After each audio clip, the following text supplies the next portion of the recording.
What's up, guys?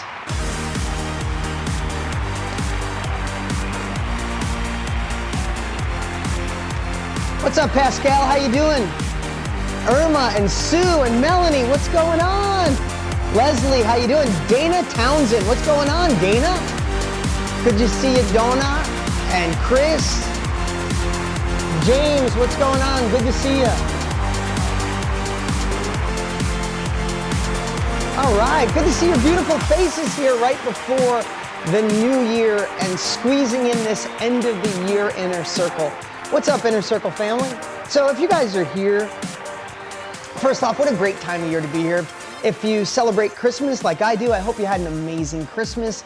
If you're a part of our, some of our other, I talked to some of you yesterday, a small group of you, but it's so nice to be with the Inner Circle family, especially we just got done with a holiday and now we're going into the new year. What a perfect time to really start setting the intention for a new year, right? You know, we always talk about New Year's resolutions and we want to set our goals and we have the things that we should leave in our past and we have the new things that we want to do. But I just want to get you really primed up. I want to give you every tool I have, every secret I've learned, every hack I've discovered that really allows us to lean into our full potential, right? You guys I don't have a t-shirt on today. It's actually cold in Phoenix. I know, Denise, it's a shock. No gray t-shirt today. It is cold in Phoenix. Now, I shouldn't say it's cold because anybody who lives outside of Phoenix, it's actually really cold. Cold here, it was 39 degrees this morning. Now that's cold. So I got my sweater on.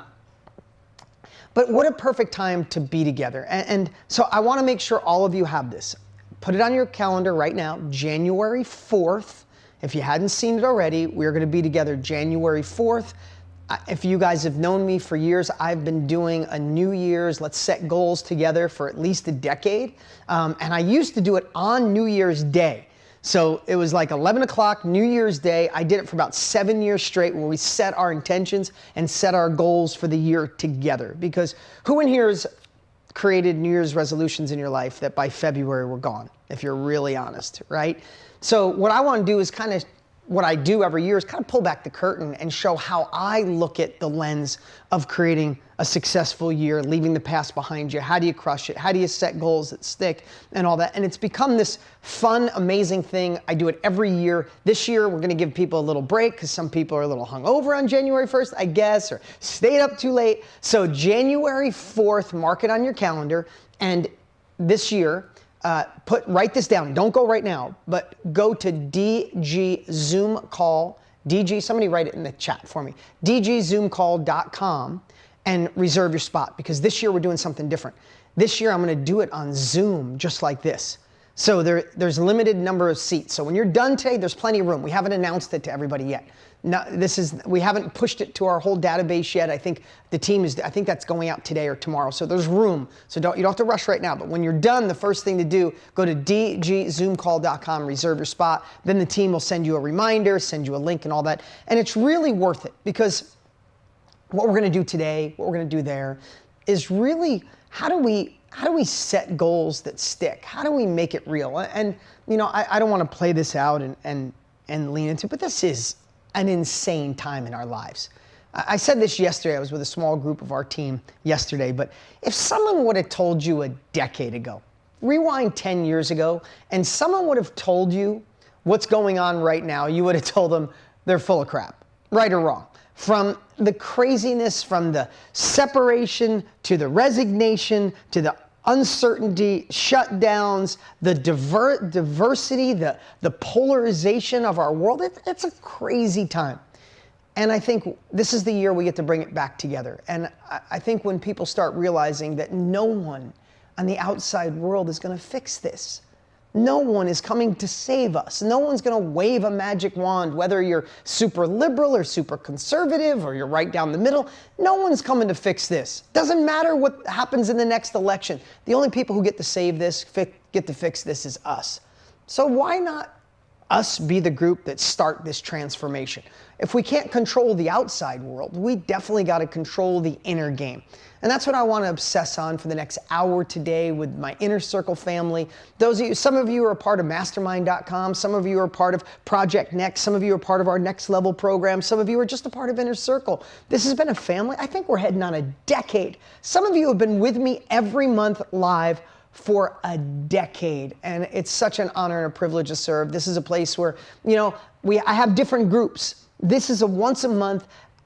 I don't know if you guys have ever heard me say this, but it's true. Like almost a decade ago, maybe 8 years ago when we launched this, I told the team I wanted to do something and bring this group together. I think it was $97 a month we launched it at, and the team said, okay, do it for 6 months, but then we need to raise it to $300 a month or $500 a month and go deeper. And we've never changed this. Some of you are part of another program, that's why you're here. Some of you are paying that minimal amount or $47 a month or whatever you're paying. We've never changed it because it became such a family. I come here every month and I'm relaxed. I don't overthink it. I obsess on what I'm going to teach you, but I don't overthink it. I just have fun with you guys. And so many of you that are in the self-education industry, right? Those of you that are a part of Project Next, part of KBB, part of Mastermind, I hope when you come here, hear me, that you're not just learning what I'm going to share today. I got a great topic I want to talk about today. But I also hope you're getting to see the value of knowledge, the value of information, and how it can actually be fun. This is a membership, right? This is a membership that people pay for every single month, and I get to come and figure out over the whole month what was the biggest breakthrough I've learned that I think will impact your life the most. I take notes. You know, I obsess on my journals. I go through my journals of the whole month and I go, what was the biggest breakthrough? What's the biggest thing I learned? What would be the most impactful for my Inner Circle family? I take that, I spend about 2 hours, I lay the whole thing out, boom, I spend an hour with you guys. Nobody leaves Inner Circle. This is a family where everybody stays. I get to have fun. I see so many faces on here of people I met years ago. So I see brand new faces. And I get to hopefully impact your life. Take what serves you, throw the rest away. We get to spend time together. But it's also the self-education industry, because some of these things took me 20 years to figure out. And I can let you know about them in 15 minutes. Does that make sense? The value is massive. Who's happy they're a part of Inner Circle? Well, someone will want to be a part of your Inner Circle, right? So if this is a part, and even if you're not in the self-education industry, how do you add something like this to add value to your clients, to your family, to those that you can touch, right? So learn and model at the same time. So that's one thing. Secondly, I was trying to find a way today is to share something and teach something that I'm not going to be teaching on January 4th, but because you're a part of Inner Circle, you kind of get an unfair advantage by being here today, because I'm going to cover something that I'm not going to cover on January 4th that can get the ball rolling, that you can. I always look at New Year's Day. I want to come out of the gate New Year's Day like if everybody's lined up, like if it's a sprint or a marathon, whatever you want to say, for 2022, and everybody's on the starting line waiting for the ball to drop, and like, boom, you go, right? I want to be the guy that's like got a slingshot, and I'm like pulled all the way back. So then when it's like 2022, you let go of the slingshot, and I get to go out way faster, quicker than anyone else. And that's what we're doing. That's what we're doing today. That's what we're going to prep. I'm going to give you a little thought process between now and January 4th. And January 4th, literally, do everything in your power to show up, right? All of you can come for free. You're all invited for free. You have to register, but you're all invited. It's not kind of free, it's completely free, but don't devalue it because it's free, right? If you want the opportunity to get upsell into VIP, you surely can for $47, and all that means is you get to keep the training. And my team added some killer bonuses, but no obligation and no pressure. Either way, just get your butt there. And also, one more thing, bring a family member. Get someone in your life, drag them screaming and kicking if you need to. Bring a husband that doubts what you're doing, a cousin, a relative, a mom, a sister. It's dgzoomcall.com. Get their butts there. This is not talking about self-education. It's about the stuff everyone needs, especially in what's going on right now, right? So let's think through this lens. If we're going to maximize 2022, there's a lot of things we have to leave in 2022. and there's a lot of, or in 2021, and there's a lot of new things we have to focus on in 2022.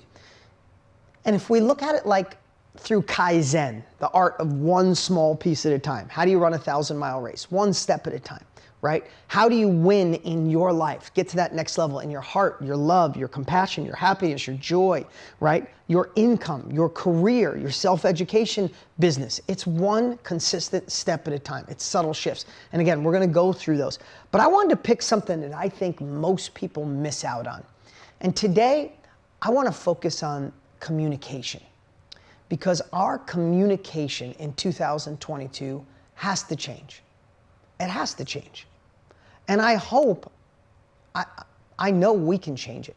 I hope the world understands that too. We are more polarized here in America. If we have many people on that are outside our country, but our country right now is more polarized on the opposite than ever before because of lack of communication. Most of us live in the middle and want to find a way to come together, but we have two sides so polarized, lack of communication. You know, when I was a kid here in America, and it shows how old I am, and this is not a political rant, guys. I'm just saying if we want to solve problems, if we want our businesses to make more money, if we want better love in our life, we want better relationship with our children, I'm telling you one of the things most people overlook is the art of communication. Right? How do worlds come together? If you're in a good relationship with your significant other, I mean a real good one, not that looks good on social media, but when no one's watching, it's a good relationship. One of your key components to your relationship is good communication.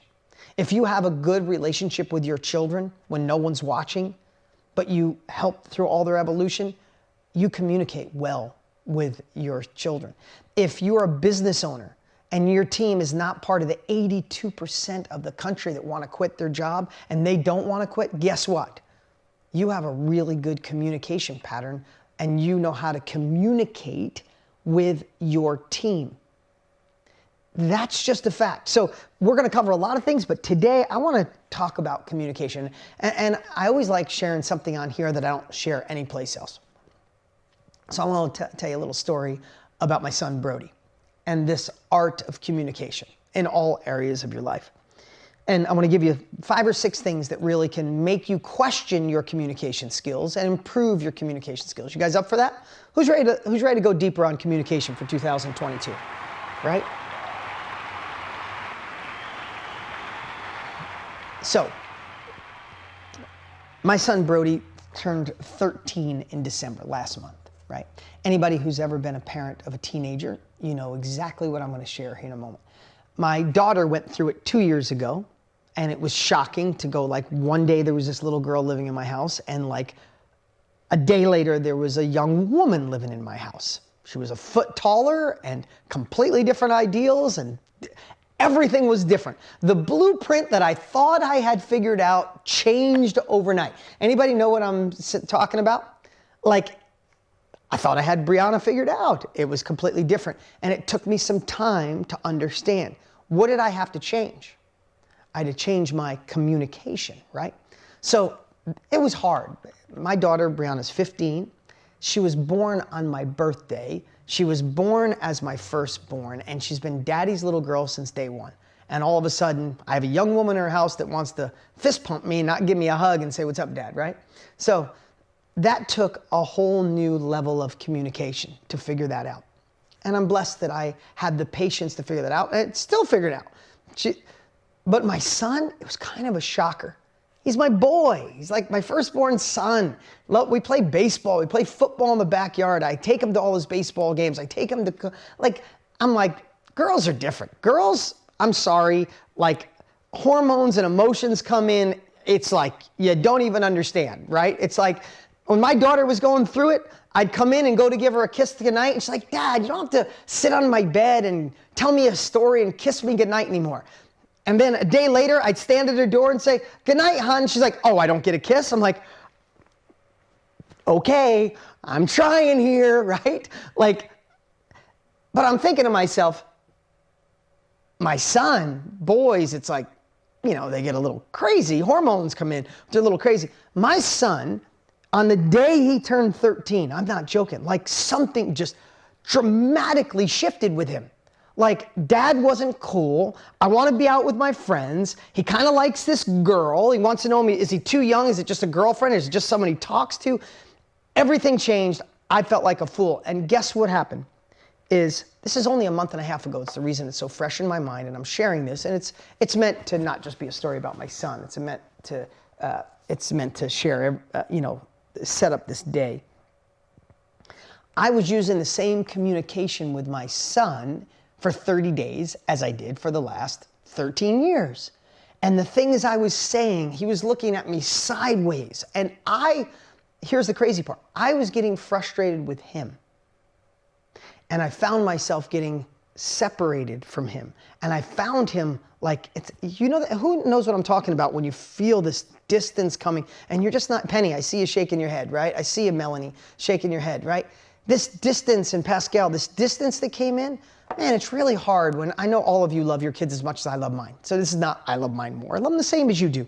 But when you're connected in such a great way and all of a sudden it's drifting, and the more you talk, the more it repels them, and you talk louder and it repels them more. So what did I have to change? And I have to tell you, it's only been about a week. I had to figure out, listen, I've never been the father of a 13-year-old boy. He's never been a 13-year-old boy. The communication style, the words I'm using, the things I'm saying are repelling him, not attracting him. It's like if someone doesn't speak your language. How about when you meet someone that doesn't speak your language, and when they can't understand you, you just say it a little louder? Like, that's literally what we do. And that's what I was doing with him. It's like, he's not getting me. Let me say it louder. And the louder I went, the further he went away. So what do? Do I ground him? Do I yell at him? Or do I learn to adjust my communication? So the reason I'm sharing this is because some of the most important things in my life, of course, are my children. Of course, are my wife and my team that's in the other room. You guys. What I do for a living is an extension of my soul. I am blessed that I never feel like I'm working. I love this. I woke up at 3:18 this morning with things about my company on my mind. I couldn't go back to sleep. I love what I do every single day. I want to get better. I need to communicate better with you, because if I don't communicate with you, you'll bail and go listen to someone else. And maybe they don't care as much as I do, or they don't have the capabilities to share with you like I do. So I best adjust my communication style. And for those of you who've been with me for a long time, I hope you've seen that my communication patterns have shifted a little during COVID, during shifts, during times of uncertainty, during times when we question ourselves. If I came on here full guns a-blazing, the same person every single time, like, right? So, if we know the world has changed and we want to dominate and make 2022 the best year of our lives, one of the biggest ingredients that I want to talk about today and set this tone before January 4th is how do we start adjusting our communication. I have to tell you, he turned 13 on December 8th. And just in probably the month before and until now, my son has been going further and further away from me. I've been just doing it louder and more and deeper, and it's not working, and I was like a fool. And then about a week ago, I realized, you idiot, change your communication and some of the things we're going to go through, and listen more, and some factors we're going to go through. And in the last week, my son's coming back. Nothing changed. He's still going through puberty. He's still a train wreck. He's still trying to figure out, he's still trying to, this is too much information. I'm sorry, TMI. I walked in his bathroom yesterday and it smelled like a locker room. I'm like, oh my God, you're growing up, boy. We got to make some changes. But I had to change my communication style. He likes a girl. It's the first time he's 13, the first time he ever thinks a girl's cute. And what's that consist of? They text each other about 3 times a week. But still, if I'm talking to him like the 12-year-old rather than the 13-year-old, all I'm doing is push him away. So let's think about that. 2022 is the 13-year-old. 2021 was the 12-year-old. If we look through that simple lens, if we bring the conversation, if we bring the communication with us, we won't maximize. How great would that? Oh, this is what I would say about my age. I'm sorry I digressed, and then I'm going to get to some actual bullets here. My age will say, again, I don't care what political party you are, right? When I was a kid, Ronald Reagan was president. And where Ronald Reagan was the first president that, you know, did you ever see, I think more people follow politics now than ever before because it's so freaking dramatically different. Like, it is extreme, right? But it was the first time, and I learned this later on in history, did you know the entire country, except for 2 states, voted for Ronald Reagan? The entire, you know, if you go blue and red, the entire country went red for Ronald Reagan. And I wondered, I'm like, that doesn't matter, you know, Democrat, Republican, but why did the whole country go red? But then why did people, of course, I'm sure there's things he did wrong, and I'm only talking about one piece. They called him the great communicator. I don't know if you guys know that, right? But let me just share something with you. The part that I like about communication, whether you agree with his principles or not, is Tip O'Neill was the Speaker of the House back then. Now, I didn't know what the Speaker of the House was. I was too young. I didn't realize Speaker of the House was from the Democratic Party and Ronald Reagan was a Republican. But you know what Ronald Reagan and Tip O'Neill did more than once a week? They got in a car together and went to lunch and disagreed completely. Absolutely disagreed. But at lunch, they would come up with a way what they thought was best for the country with 2 different parties. Wouldn't you pray for that to happen in today's world right now? Again, I don't care what side you're on, but isn't it so divided? And you know what they're trying to do? They're trying to divide us. I really believe that, and I don't know why. I don't know the agenda of that, right? But wouldn't it be great if your 2 leaders, if you saw them at lunch, if you saw, you know, 2 completely opposite people at lunch disagreeing? You know, there's a great story, and the cool part, I'm gonna butcher this, and then I'm gonna get to my teaching. Sorry, you guys are like family, so I'm just sharing how my thoughts, my beliefs. Doesn't mean you have to agree with me. I'm just telling you what my dream would be, but also there's an example of what communication does. Tony Robbins, my partner and dear friend, he interviewed Ronald Reagan, and he interviewed Gorbachev when the Soviet Union ended, right? The story is so cool because I'm not getting it third party. I got the story. I'm one source away from the truth. Ronald Reagan told Tony. Gorbachev told Tony. Tony worked for like 2 years to get an interview with him. Finally was on a plane, was like, if you could jump on a plane with him and when he flies for an hour, you can interview him. And basically, and I'm going to paraphrase, is one believed communism was the answer and capitalism was evil. And the other believed capitalism was what creates freedom and communism is evil. They couldn't be more opposite. And as the story goes, and they both told it really similar but a little different, they were sitting down and Ronald Reagan is trying to pressure Gorbachev to end communism. And Gorbachev is saying how capitalism can lead to evil. And they're arguing, and but they're communicating. And they're going back and forth. And as the story goes, I'm going to paraphrase and mess this up. Ronald Reagan said, "This isn't working. Let's go for a walk." And he said, everybody's like, well, we can't walk here. We just can't walk out in the streets. And Secret Service came around and they finally went for a walk. And during that walk, Ronald Reagan put his arm around him and said, we disagree completely. And whatever he said in his communication, that when they got back in the room is when Gorbachev decided to end communism as they knew it. All of that took place because people were willing to shift, willing to communicate, willing to listen, even if it's something you absolutely disagree on. And I think that's why we're in a weird place. I disagree with a lot of things that are out there, but I try to force myself to try to understand. What I always tell is like, put someone else's glasses on for a moment. If you didn't live in their shoes, if you didn't grow up where they grew up, if you don't have the background that they have, you must live through their lens. You have to. Because if not, you get so protective of who you are, and then everything starts insulting you and it just pushes us further away. Wouldn't it be great if our politicians could look through that lens and put people first, not their agendas and re-elections first? And I think that would help us. But we can't count on them, but we can count on us. So I want to go over some things today that I'd like you to consider before we're together on January 4th. When it comes to communication, think about this. I want to tell you another little story here. I've always felt like an underdog, and I don't know if you have. We all have our thing. I was small in school. I had dyslexia. My family didn't have money. We all got our own thing. If you came from money and your parents were perfect, you feel like We're all our underdogs in our own way. But that really translated to where for a while I tried to be somebody different. I tried to run away from the dean I was, where I still can't read a book. I listen to a book a month, but I don't physically read a book, right? Because I have dyslexia so bad. There's a lot of things that I moved away from. And then I tried to be someone else. That didn't work. And I love the fact that I'm back to me. I was joking in the beginning. I do wear a t-shirt every day of my life, right? This is fancy for me today, right? I do dress casual. I do coach Little League and softball. And I do some really things that I want to do. Now, why am I sharing that? Because I'm going to go back to this story.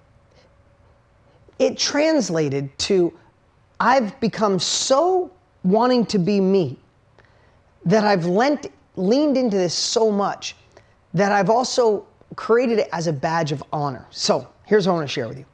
I am, I believe, one of the best negotiators.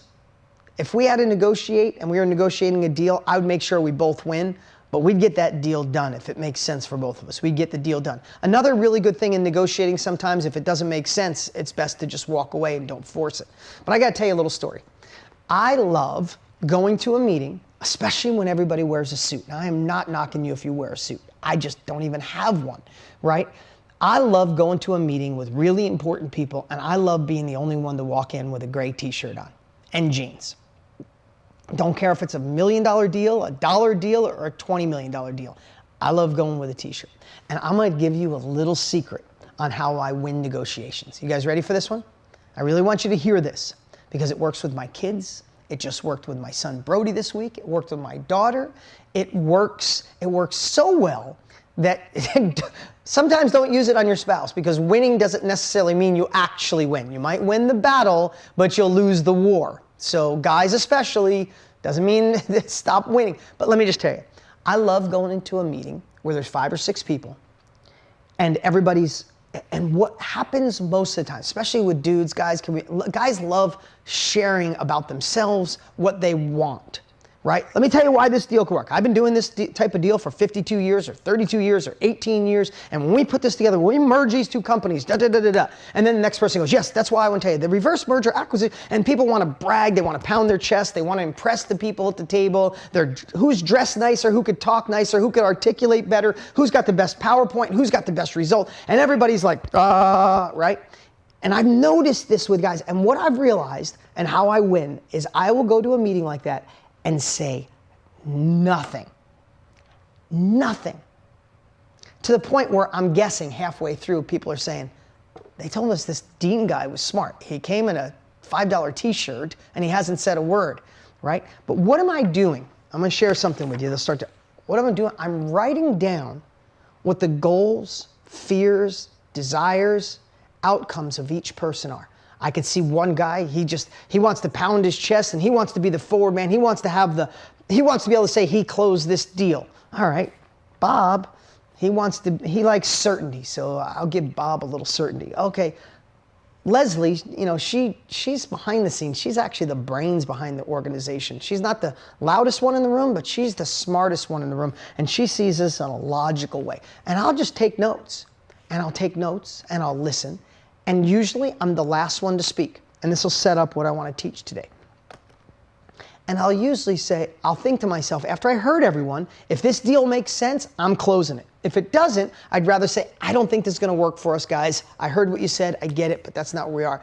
Usually, and I will sometimes, and I'm going to give you a little secret here, if you're ever negotiating, sometimes if they're not talking in a way where I get enough information, I will simply say, hey guys, if we made this deal, I want you to hear this right now. If we made this deal and it was a year from now and it was the best deal you ever made, what would that look like? You could do that with your kids. Okay, if I say yes, you can go to that college, you can go to that party, you can be friends, you can finally have a boyfriend. If it was a year from now and everything went great, what would that look like for you? Hey, our marriage, our intimacy's falling. I don't want that to be. If it was a year from now and our intimacy was the best it ever has been in our lives, hun, what would that look like to you? if our partnership in this business was the best partnership in the history of the world, we trusted each other, we had each other's backs, we flourished, we thrived. If it was a year from now and this was the best partnership of your life, what would that look like? I don't think we're connected as a couple anymore. You have your life, I have mine. I want to be connected. If it was a year from now and we were the most connected couple sharing and going after this world together, what would that look like in your eyes? You see how that question can work in so many different areas? Now, are you telling them who you are? I'm a great communicator. I love you so much. I feel like I've been doing so much for you. Why aren't you doing enough for me? I'm such a good parent. I've done so much for you. You don't even know the things I do behind the scenes. How dare you not talk to me? How dare you turn 13 and stay up in your room? How dare you think you can have a boyfriend? Like, that's all the stuff that repels people, where simultaneously when you say, hey, if this was the best father-son relationship in the world, a year from now, what would that look like, bro? What would it look like if we closed this deal? What would it look like if you come on as a client of mine? My favorite thing is when people want to do business with me, I'll say, before we want to do business, I consult for some bigger companies. And a lot of times I get ownership of the company. And right now, more than ever, I have so many companies that want to give me a percentage of their company if I will be on their board or consult. There's just not enough time in the day. But some of them are ridiculously lucrative. So I will say to them, hey, before we even think about this, do me a favor, send me a one-pager. If I come on as a consultant and it was a year from now and it went out, it was the best consulting deal that you've ever done in your life, what does that look like for you? And here's what I know. Sometimes they'll come back with a laundry list like 5 miles long. I'm like, hell no.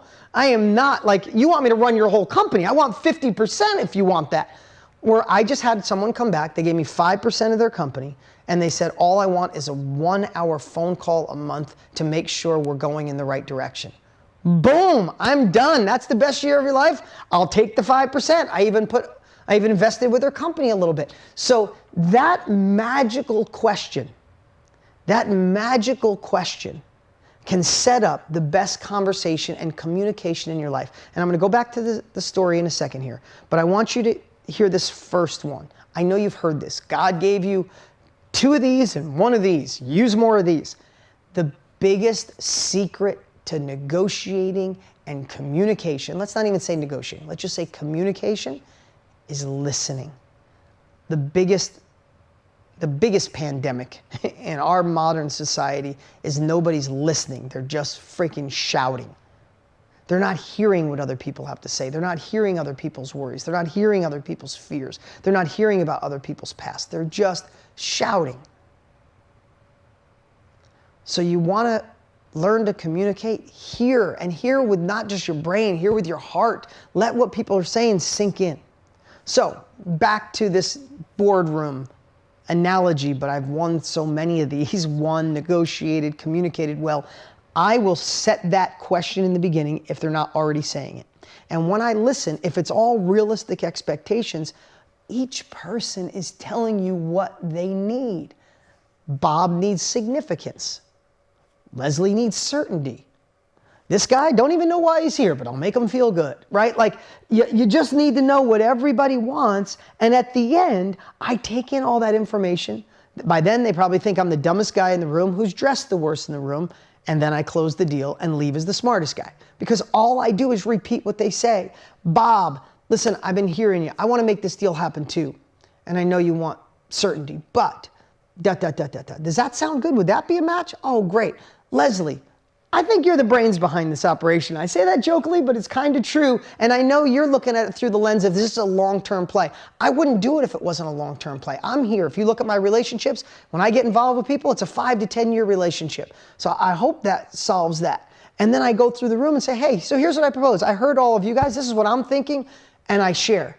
And it's always like, oh yeah, that makes sense. Did you know there was a Harvard study?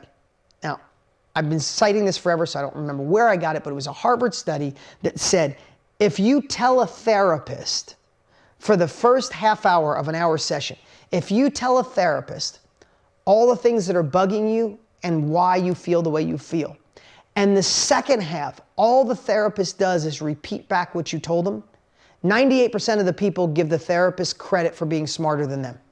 Mattson, I see you shaking your head. You know what I'm talking about. right? It's like you say, my dad never gave me the love that I think I deserved, and it kind of messes with me when it comes in my, love life. And then the second half hour, the therapist says, your dad, I see, didn't give you the love that you deserved. And now it's hard for you to find love in your life. You're like, oh my God, you are brilliant. Yes, you know me. It's like, yeah, because you just told me a half hour ago, right? But what do most people try to do? They try to come in as a therapist and say, hey, before you tell me everything, let me tell you about me. I've been a therapist for 32 years. I know how to save. No one gives a shit. People care about what they care about. So if we want to master the art of communication, we have to listen more. Remember, please write this down. People will listen to you. They will learn from you. They will buy from you when they feel understood, not when they understand you. It's a long one, but maybe someone could write that down. People will listen to you, learn from you, and buy from you when they feel understood, not when they understand you. Did you guys ever go, you've heard me say this before, did you ever go to, who's been to a live event, virtual, in person, right? And did you ever see a speaker that goes up and talks mostly, thank you guys, Christine and everybody that's writing this down, thank you.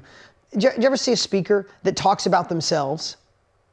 And it's actually a cool presentation. You don't take one note. You don't feel emotionally connected to them. But you're like, oh, that's cool. Glad that all worked out for you. Yay, thumbs up. And you wait for the next speaker, right? Laura, you know what I'm talking about, don't you? It's like, okay, cool. And then there's another speaker. They're 10 minutes in. You got 10 pages of notes. Your heart is pounding. You're like, oh my God, yes, that's exactly how I feel. Oh, I felt that too. Oh my God. And you're writing it down. What are the difference between the two? The first person was trying to make you understand them, who they are, their credentials, what they've done. The second person wanted you to feel understood. I've been where you are. I know what it feels like. I felt like an imposter. I was in a relationship with no love. I forgot what it's like to have self-love. I lost myself being a mom, being a wife, being a businesswoman. I forgot who I was. I know those feelings. The lonely nights with a glass of wine and a book and crying, not knowing where to go. I've been there, but I also know how to get out of it. And all of a sudden you're like, oh my God, that was me. I remember the glass of wine. And you're living this experience compared to someone saying, I'm a doctor. I've been doing this for 42 years. Let me crush that depression. It's like, cool, thanks, right? So what am I pounding in here? Why do I win those negotiations? Not because I'm the smoothest talker, dressed the nice, or the loudest in the room, because usually I'm the best listener in the room. The only time that it doesn't work out so great if it's a room of all women, because women are intuitively better listeners. You guys have better, listen, you guys were born with an unfair advantage. I want the women to hear this. I want the guys to respect this. My wife is the most intuitive human in the world. You guys were born with like spidey senses. My wife, we'll go to a meeting, I'll bring my wife, she's like, seems like a good dude, don't do business with him. I'm like, babe, sweet guy, good dad, no, it's fine. What happens a year later? Oh, I should have never done business with that guy. She's like, told ya, right? Like, you guys are born with that. You're better listeners and you're intuitive. Guys, we can all take lessons from our wives or from our significant other or our sisters or our moms or just women in our lives, right? So, listen more. Let people feel understood. And with that, why I'm saying that, are we having the same communication right now as we did a year ago or 2 years ago? How about the communication? Who got together with some family during the holidays? Raise your hand if you got together with a couple people or 2 or more people over the holidays, right?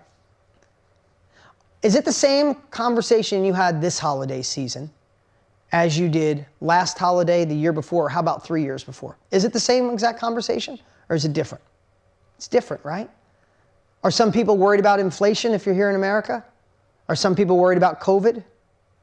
How about some of the extreme conversations, right? To vax or not to vax, right? Like, if you're not vaccinated, are you the most evil human being on the world trying to kill others? Or are you just someone that's applying your freedom? I'm not judging or telling you which one you should be. I'm just asking you, right? Some people, you are an absolute horrific human being if you're not vaccinated wearing a mask. To someone else, if you are, then you're sheep. You're modeling what everybody else does. I'm not saying which one's right, but am I right about those conversations? My mom, I love my mom more than ever. She is triple vaxxed, wear a mask. If I'm not, I just happen to live in a state where no one cares. We never shut down here in Arizona. We never put seats further away. No one ever wore masks. Like, it's just a different place. When I jump on a plane and have to go someplace else and I land, it's like a culture shock. And I know if I walk out of and I forget to put a mask on, people are looking at me like, that horrible bastard. I just forgot because I live in a different space, and vice versa, right? Literally, well, if you're out to dinner here in Arizona and there's a table of people with a mask on, not judging. I just hear other tables go, California people are visiting. Like, it's just different, right? It's just different. But why I'm saying this is people have the right to their own opinions. But if we don't listen, if we don't understand, if we don't look through their lens, if we don't understand their fears, if we don't understand their goals and desires, then we will not communicate effectively in this new world. Can we agree this is a new world? Can we agree the world is not going back to the way it was? And there's been shifts throughout human history. There's always shifts. This is a shift. This is surely a shift. So if we want to thrive, if we want to impact those we love, if we want our businesses to thrive, we better change our communication style. We better start listening. You better put the glasses on of what people on the complete opposite end of the spectrum are thinking. How do we kill separation? Better communication. How do we come back together as a nation, as a world? Better communication. How do you sell more, impact more, increase the sales in your business? Communication. How do you bond with your significant other better? Communication. How do you bond with your family, your children, those in your life that you love? Communication. So, here's another one I want to share with you. Live inside the mind of the person or people you want to communicate with.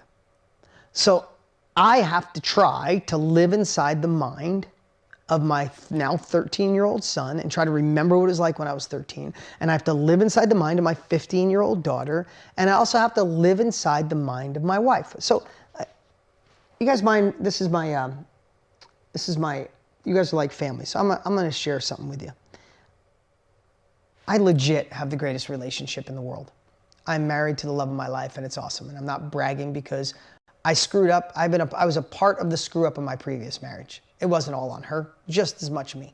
And I could have communicated better. And there's some pieces, that's how we grow. I can't turn back time, I can learn from it. Thank goodness. She is an amazing mom, my previous wife. She's a dear friend. And that's awesome. But I want to tell you, because I obsess on communication, because I know my wife, because I love being in love. I love the fact that my wife still looks at me every morning like it's the first week we met. It is the most magical thing I could ever share with anyone. I walk in a room, if my wife looks at me, she looks at me a way that takes my knees out. She still looks at me like I'm the greatest human she's ever seen. And I feel so blessed, and it just makes me mirror that back to her. But I'm going to tell you a little something. My wife's a badass. She had her own business when I met her. She was voted the top hairstylist in Arizona 8 out of 10 years. She has her own business. It's right next door. It's not easy being married to me because I am like a steamroller, and life because my business has gotten so big and my schedule is so nuts, a lot of life has to revolve around me. I hate to say it, but it's true. I travel a lot. I have to go and speak. I'm partners with my partner, Tony Robbins. I help also run Tony's company and the company we own together and my own company. And I own over 100 different houses, and I have a real estate division. And I'm writing a new book. And I want to be a good dad to my older children.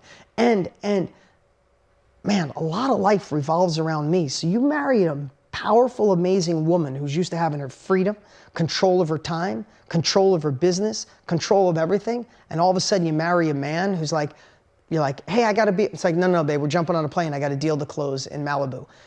Or I got to go down to Florida and talk to Tony. And I want to tell you, my wife's business is amazing. But in comparison, my wife has a great year. It could be hundreds and hundreds of thousands. I have a great year. It's tens of millions of dollars. So there's sometimes, I'm being really personal now. I want to tell you why communication is so important. She could say, hey babe, but I was gonna do this thing. And in my head, I'm like, you're gonna do a $500 hair extension thing that you wanna do. I'm going to close a $20 million deal. Scrap that, get on the plane, we're out of here, right? Those are some of the things I know I did in previous relationships. Mine's bigger, mine's more important. It's about me.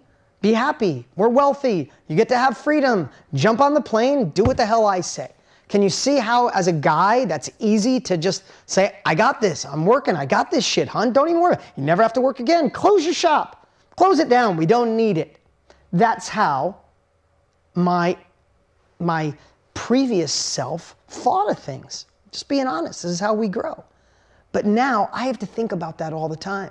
And I make compromises and I communicate with her in a way as a babe, what you did is absolutely amazing. And if you want me to shift that, I'll move my meeting. And we adjust and we communicate, and she'll have the nerve to come to me and say, babe, all last month it was all about you. Can I work on a little bit? And I'm like, oh my God, did I do that to you? All right, tell me. And we'll communicate and we'll talk. I want to tell you, in my 30s, it would have been like, mine is multimillionaire, yours is peanuts, my way or the highway, without even realizing I was saying that. Can you guys understand? I'm not a bad human. I didn't ever think I was doing things. I thought I was working hard for my family. It's like, I'm talking about leaving legacy. I want to make sure my children and my grandchildren and my great-grandchildren are protected. And I have you guys to worry about in my Project Next family and self-education family and my partnerships. I have so much to worry about. It's me.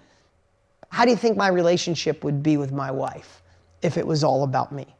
How do you think it would be when I walked in a room if I squashed her dreams and her desires and just made it all about me and didn't communicate? Laura, I see you, right? I'd walk in a room, my wife would be like, hey, jackass. You know what I mean? Think about it. Like, that's where it would be. So how important, I know some of you are like, how is this going to set up my year? I'm just telling you, the communication skills you think you have right now that are good, they could be better. Because if you would have asked me in my 40s about if I was a good communicator, I would have said, one of the best in the world because I can close deals. Great. I also went through a divorce in my 40s. How good of a communicator was I? Right?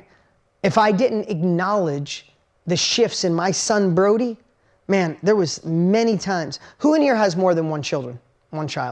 Raise your hand if you have more than one child. Okay. Those that raise your hand. If you have more than one child, who in here has two children that are completely different even though they were raised the same DNA? Like night and day. My daughter is like a warm cup of coffee. Like, it is so easy to communicate with my daughter. Whatever I say, we flow, we jive, we think alike. My son, oh my God, he's the smartest kid I've ever seen, way smarter than me. And everything I said along this journey of my son, who's now 13, there was years of greatness and there were the 3 months of hell because, man, it was like I talked Spanish to him. What did I have to do? The same things I'm sharing with you. I had to listen more. I had to live inside of his mind. I had to understand him better. I had to ask more questions. I had to set up things so I could really understand. He was speaking Spanish and I had to get translations, right? The next thing I want to share with you is in your business.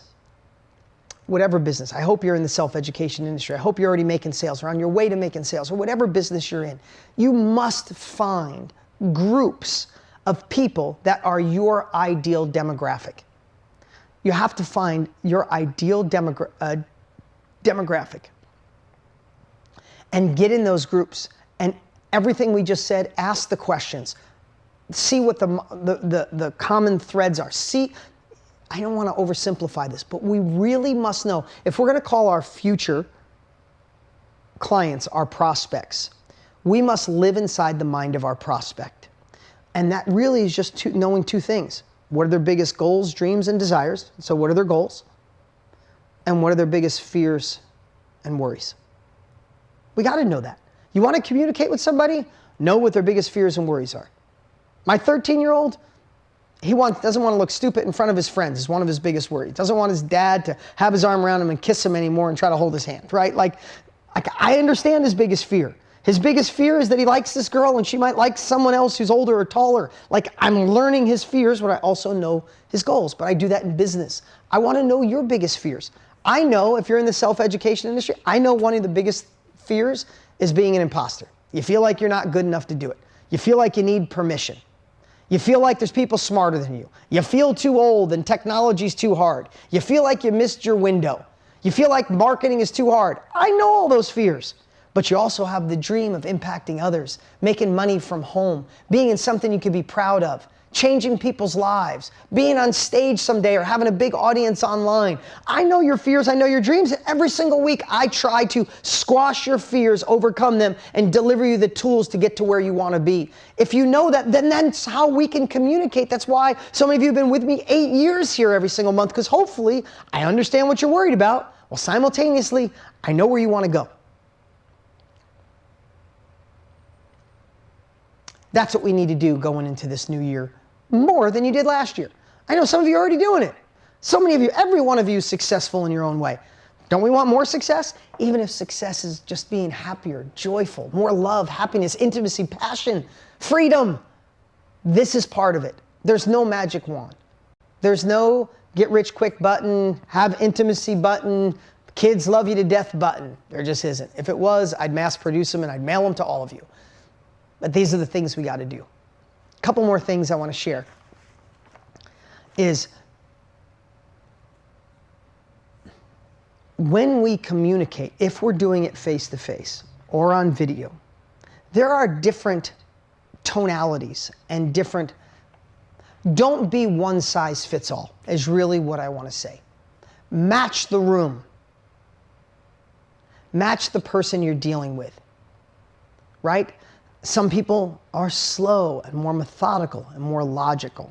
Some people are high energy and like the rabbit, just give it to me. Tell me what I need to know in the next 10 minutes and I'll be yes or no. That's me. Like I am not I get things really quick, or at least I believe I do. It's like, tell me what you're thinking, tell me what the outcome could be, and I'll let you know. My sister, who's more logical based, you'd have to sit with my sister for a good hour and explain. You know, if Laura, you're selling one-on-one coaching, you could say to me, hey, I'm a coach on how to be a better parent. I know how to get through the teenage years better than anyone else. If we work together once a week, your kids will love you. You'll be connected and bonded more than anything else. Good, done. You talk to my sister, she'd say, so what are your references? What have you done in the past? How long have you been doing this? She'd still say yes at the end, but you'd take an hour to sell my sister. You'd take exactly 6 minutes max to sell me. Match, figure that out. Figure out how to sell the room, how to communicate with someone on the other side. I know my daughter, I literally can give my daughter like a quick little 2-sentence lesson and she's like, that makes sense, Dad. My son will be like, that doesn't make any sense, Dad. I do not understand. What the hell does that mean? Like, same message, completely different. I got to spend more time with him.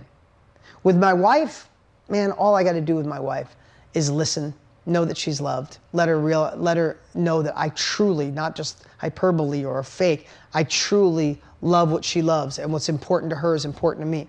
If I let my wife know what's important to her is important to me, if I let her be seen, if I let her be heard, damn, I got the best wife in the history of the world. She spoils me rotten. When I forget to do that, I'm a different place. So, going into this new year, let me see on the chat, where are the most important conversations?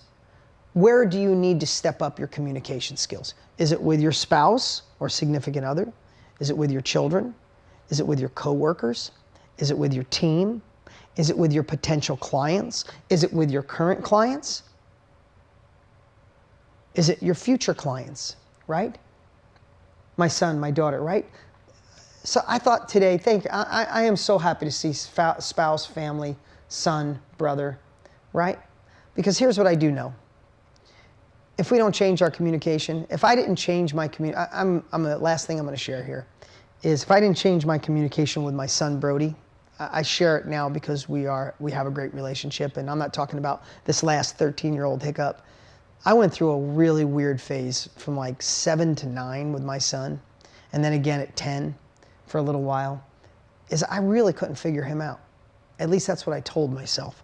It's like everything I did just was like oil and water, and I found myself a couple times yelling at him and freaking out. Anybody yell at your kid or raise your voice and then you go downstairs, you're like, what a jackass I am. Like, that was the dumbest thing in the world. Why the hell would I yell? It didn't solve or serve in any way possible. And I have to tell you, there was a point where I said, wow, I'm never going to be close to my son Brody. He's going to be one of those kids that goes away to college, never comes back. And on Christmas, I get a card, maybe a text. Literally, there was times where I thought that because it was so difficult. And if I didn't address that, if I didn't understand the code of Brody and learn how to communicate with him, that's possibly what could have happened. And there's no way in hell I'm going to go out. Maybe it happens, but I'm going to go down fighting. And I am going to be the person that learns, grows, and shifts our communication. I share a lot about my family, but it all ties together. You guys are like family, my inner circle team, but take that for all areas of your life. If we don't understand the way our prospect, our future clients are thinking in today's world, you're going to miss it. If you don't communicate with the right messaging in your marketing, you're going to miss it. If you don't communicate to get your spouse or significant other on board to support this mission you're on, you're going to miss it. If you don't shift your communication with your children, your sister, your spouse, your friends, you're going to miss it. So that's why I wanted to plant this little seed today. It's not that complicated. Put on their glasses, walk in their shoes, allow them to feel understood, listen more, understand their dreams, understand their goals, understand their fears and their biggest worries. You do that going into 2022 and we get to rock the house.